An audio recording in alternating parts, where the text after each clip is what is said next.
Hello मेरे प्यारे बच्चों, आप लोग कैसे हैं। आज मैं आप लोगों के लिए एक अच्छा सा ऑब्जेक्टिव टाइप के क्वेश्चन लेकर आया हूँ। 3-4 टाइप के ये सब क्वेश्चन आप लोगों के लिए खास तौर से आईटीआई क्लास के लिए और 12th के लिए जो ऑब्जेक्टिव टाइप के क्वेश्चन आता है। आईटीआई की जो एग्जाम होता है सीबीटी में, सीबीटी का एग्जाम कैसे होता है, किस टाइप से होता है, वो सारी तैयारी करके आप लोगों के लिए बताऊंगा। पूरा वीडियो अपलोड करूंगा आप लोगों के लिए। आज मैं कुछ आप लोगों का ऑब्जेक्टिव टाइप के क्वेश्चन है जो इस टाइप के एग्जाम में पूछे जाते हैं, खास तौर के लिए आईटीआई क्लास के लिए आप लोगों के लिए।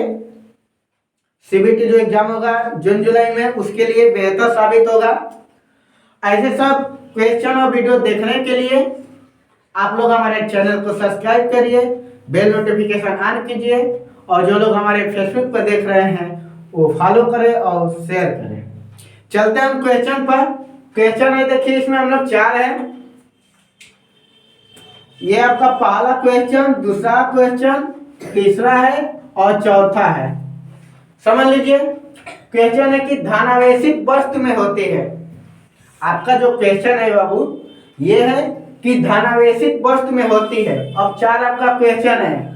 न्यूट्रॉनों की अधिकता होती है, कि इलेक्ट्रॉन की अधिकता होती है, कि इलेक्ट्रॉन की कमी होती है, कि प्रोटॉन की कमी होती है। देखिए जो सीबीटी का जो एग्जाम होता है उसमें इसी टाइप के क्वेश्चन पूछे जाते हैं एग्जाम में। आप लोगों के लिए बेहतर साबित होगा। मैं बार बार बोल रहा हूँ कि 12th और आईटीआई दोनों के लिए ऑब्जेक्टिव टाइप के जो क्वेश्चन आते हैं बहुविकल्पी प्रश्न, उसमें आप लोगों के लिए बहुत बेहतर साबित होगा। आईटीआई वालों के लिए तो बेहतर और साबित होगा। तो देखिए क्वेश्चन है कि धनावेशित वस्तु में होती है और 4 ऑप्शन है। कौन सा होगा इसमें सही? न्यूट्रॉनों की अधिकता, इलेक्ट्रॉनों की अधिकता, इलेक्ट्रॉनों की कमी और प्रोटॉनों की कमी। हम ये जब चैप्टर पढ़ाए थे आप लोग को आवेश के बारे में, तो आवेश के बारे में जब हम बताए थे तो आप लोगों के लिए बताए भी थे। यहाँ पर एक आवेश 2 प्रकार के होता है, एक पॉजिटिव चार्ज और एक नेगेटिव चार्ज। तो पॉजिटिव चार्ज किसे कहते हैं, नेगेटिव चार्ज किसे कहते हैं, इसके बारे में हम बता दिए थे। तो थोड़ा सा आप यहाँ पर समझ लीजिए, उससे आप लोगों के लिए आसानी रहेगा। एक परमाणु संरचना है। परमाणु संरचना आपका किन कणों से मिलकर बना है? प्रोटॉन, न्यूट्रॉन और इलेक्ट्रॉन, मतलब इलेक्ट्रॉन, प्रोटॉन और न्यूट्रॉन से मिलकर बना है। इसमें क्या होता है? परमाणु के नाभिक होता है। नाभिक में क्या होता है? प्रोटॉन और न्यूट्रॉन। इलेक्ट्रॉन क्या करता है? चारों तरफ चक्कर लगाता रहता है। ठीक है, तो इलेक्ट्रॉन क्या करता है? यहाँ पर चारों तरफ चक्कर लगाता रहता है। अब इसमें होता क्या है समझ लीजिए। जब परमाणु संरचना में जब इलेक्ट्रॉन की संख्या में कमी होती है तो वहां पर आपका क्या होता है? Positive charge. और जब परमाणु संरचना में इलेक्ट्रॉनों की संख्या में जब अधिकता होती है तो वहां पर आपका क्या होगा? Negative charge. तो आपका जो फर्स्ट क्वेश्चन है कि धनावेशित वस्तु में होती है, हमने बताया था कि पॉजिटिव चार्ज किसे कहते हैं? परमाणु संरचना में जब इलेक्ट्रॉन की संख्या में कमी होती है तो वहां पर पॉजिटिव चार्ज उत्पन्न होते हैं। पॉजिटिव चार्ज मतलब धनावेशित। ठीक है ना? तो यही है आपका कि धनावेशित वस्तु में होती है। किसके कारण? तो जब कब होता है धनावेशित वस्तु? जब इलेक्ट्रॉन की संख्या में कमी होगी तो वहां पर क्या होगा? धनावेशित वस्तु होगा। अर्थात परमाणु संरचना में जब इलेक्ट्रॉन की संख्या में कमी होती है तो वहां पर क्या होगा? पॉजिटिव चार्ज उत्पन्न होते हैं। तो ये आपका क्या हुआ यहाँ पर? देखिए न्यूट्रॉन की अधिकता तो होगा नहीं आपका, इलेक्ट्रॉन की अधिकता तो होगा नहीं, इलेक्ट्रॉन की कमी। इसमें क्या होगा वो आपका? ये सी नंबर आपका क्वेश्चन का आंसर रहेगा। ठीक है ना? सी नंबर धनावेशित वस्तु में होती है तो इलेक्ट्रॉन की कमी के कारण। क्या होती है? इलेक्ट्रॉन की कमी के कारण। अभी हमने बताए थे कि परमाणु संरचना में जब इलेक्ट्रॉनों की संख्या में कमी होती है तो वहां पर आपका पॉजिटिव चार्ज उत्पन्न होते हैं। और क्वेश्चन आपका यही कह रहा है कि धनावेशित वस्तु में होती है। किसके कारण होती है? इलेक्ट्रॉनों की कमी के कारण। धनावेशित वस्तु का मतलब होता है कि वो सामान्य अवस्था से इलेक्ट्रॉन में कमी होती है। धनावेशित वस्तु का तात्पर्य क्या होता है कि सामान्य अवस्था की अपेक्षा उसमें क्या होती है? कमी होती है। किसकी कमी होती है? तो इलेक्ट्रॉन की कमी होती है। ध्यान दीजिएगा, धनावेशित वस्तु का मतलब, धनावेशित का तात्पर्य यही है कि सामान्य जो अवस्था होती है उसमें से भी कुछ इलेक्ट्रॉन की संख्या में क्या होती है? कमी होती है। धनावेशित का तात्पर्य यही है कि किसी वस्तु के सामान्य अवस्था की अपेक्षा वो क्या होती है, इलेक्ट्रॉन में कमी होती है। तो आपका क्या होगा यहाँ पे आंसर, इलेक्ट्रॉनों की कमी। क्लियर।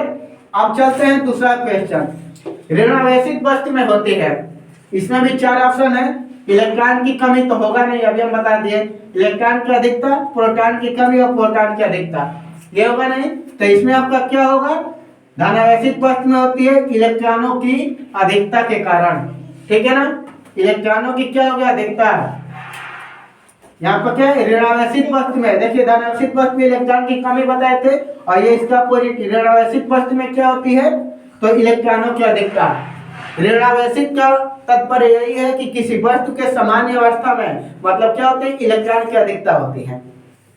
तो इसमें आपका जो आंसर सही होगा क्या होगा, आंसर नंबर बी, क्या होगा, इलेक्ट्रॉन की अधिकता।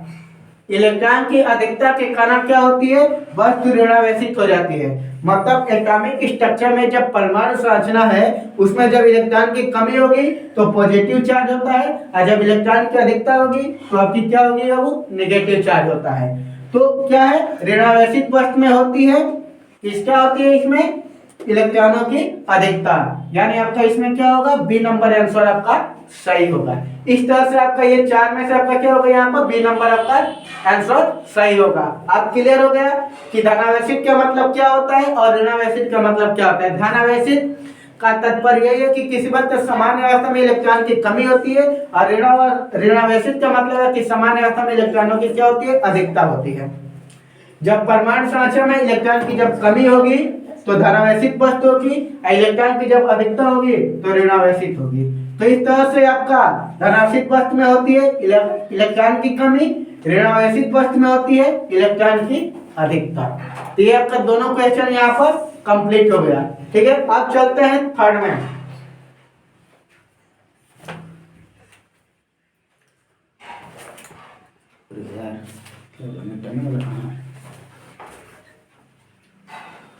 ठीक है, अब आइए यहाँ पर थर्ड में है कि एक कूलम आवेश में इलेक्ट्रॉनों की संख्या होती है। एक कूलम आवेश में इलेक्ट्रॉनों की संख्या होती है। ठीक है ना, देखिए आपका थर्ड क्वेश्चन है, एक कूलम आवेश में इलेक्ट्रॉनों की संख्या होती है। ठीक है, अब देखिए यहाँ पर होता क्या, आपका हमने इस पर भी क्वेश्चन आप लोगों को बताए थे, समझ लीजिए कि एक कूलम आवेश में इलेक्ट्रॉन की संख्या। अभी तक 2 क्वेश्चन आपका कंप्लीट हो गया था। क्लियर। तीसरे में आप आएंगे कि एक कूलम आवेश में इलेक्ट्रॉन की संख्या होती है। आप लोग देखे होंगे हमारे पिछले वीडियो में मैं इस पर न्यूमेरिकल भी लगाया था, और ये आपका क्वेश्चन आ गया।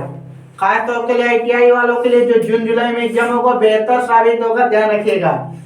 हमने ये भी बताए थे कि एक कूलम आवेश में उपस्थित इलेक्ट्रॉनों की संख्या क्या होती है, तो 6.25 पर क्या होती है, 18। 6.25 पर क्या होती है, 18 होती है। एक कूलम आवेश में इलेक्ट्रॉनों की संख्या होती है 6.25 पर क्या होती है, 18। हमने बताए थे कल Q बराबर क्या होता है, नहीं, और N बराबर क्या निकाले थे, Q/A। आवेश है 1/, ये बताए थे ना आपका, ये -19 ऊपर जाएगा, ये हो जाएगा प्लस, ये 1.6 बताया था ना बाबू आपको। 10 से आप मल्टीप्लाई कर दीजिए, ये 10 × 10 पर क्या होगा, 19/16, और ये 10 × 10 कर दीजिए, और ये आपका कितना होगा, 18/16, मतलब 100/16। ये कटेगा तो आपका क्या होगा, 6.25 आपका आ जाएगा। आ गया ना क्वेश्चन। इसमें भी मैं बार बार इस बात को बता रहा हूँ, ध्यान दीजिएगा आप लोग कि यहाँ से ऑब्जेक्टिव टाइप के क्वेश्चन पूछे जाते हैं। एक कूलम आवेश में इलेक्ट्रॉनों की संख्या क्या होती है, तो इसमें आपका आंसर क्या होगा, बी नंबर। 6.25 में 10 पावर क्या होती है आपका, 18। क्लियर। अब चलते हैं चौथे क्वेश्चन में। चौथे क्वेश्चन में भी आपका ऑब्जेक्टिव 8 कूलम आवेश में उपस्थित इलेक्ट्रॉनों की संख्या। हमने आप लोगों को पिछले वीडियो में भी आप लोगों को बताए थे, उसमें कैसे न्यूमेरिकल लगाया जाता है उसमें हम बता चुके हैं इस पर, तो वहां से आप आसानी से निकाल सकते हैं। क्लियर। देखिए बाबू, ये आपका 8 कूलम, यानी Q की वैल्यू कितना दिया, 8। E बराबर बताए थे यहां से भी, तो Q बराबर क्या होगा, Na, और N बराबर क्या होगा, Q/E। 8/1.6 में 10 पावर क्या होता है -19। आप इसको ऊपर लेकर चले जाओ तो ये होगा 8 में 10 पावर क्या होगा 19 बटा कितना होगा बाबू, माइनस ऊपर हो जाएगा प्लस हो जाएगा ना, और 1.6 10 से ऊपर नीचे गुणा कर दो तो ये 80 गुणे 10 पावर 19 बटा 16, ठीक है, और 16 पचे 80, तो आपका रिजल्ट क्या आ गया बाबू 5 गुणे 10 पावर 19। क्लियर। तो इसमें आपका क्वेश्चन जो है 4 ऑप्शन दिया है क्वेश्चन का, तो कौन सही होगा, पहला कितना आया है 5 गुणे 10 पावर 19, ठीक है। और एक बात समझ लीजिए आप लोग, ये तो क्लियर होगा कि धनावेशित वस्तु में होती है इलेक्ट्रॉन की कमी के कारण, ऋणावेशित वस्तु में होती है इलेक्ट्रॉन की अधिकता के कारण। इसका पूरा डिटेल हम आपको परमाणु संरचना में बता दिए थे। एक कूलम्ब आवेश में इलेक्ट्रॉनों की संख्या होती है, 4 ऑप्शन दिया है, बता ही दिया है आपका 6.25 10 पावर क्या होती है 18, ठीक है। 8 कूलम्ब ऋणावेश में उपस्थित इलेक्ट्रॉनों की संख्या होती है। अभी हम आपको बता दिए Q बराबर 8 दिया है, E बराबर हमेशा न्यूमेरिकल लगाएंगे तो प्लस वाला लिया जाता है। Q बराबर क्या होता है Na, यानी N बराबर Q/A, ये हो जाएगा आपका, यानी आपका आंसर क्या होगा 5 में 10 पावर 19। तो इस तरह से ये आपका A नंबर आपका क्या होगा सही होगा। तो इस तरह से ये 4 आपका क्वेश्चन हम कराए, और भी अधिक टाइप के क्वेश्चन हम लेकर आएंगे आप लोग के लिए। आप लोग अच्छे से तैयारी करिए। आप लोग का जून जुलाई में ITI वालों के लिए जो एग्जाम होगा बेहतर साबित होगा, ठीक है ना। आप लोग अच्छे से तैयारी करिए, कोई भी दिक्कत हो आप लोग कमेंट में करिए। किसी प्रकार का क्वेश्चन यदि प्रॉब्लम आ रही है तो आप लोग कमेंट करिए, मैं उस कमेंट को मैं हमेशा पढ़ता हूँ और आप लोग के लिए बेहतर से बेहतर साबित करने का प्रयास करूंगा। धन्यवाद।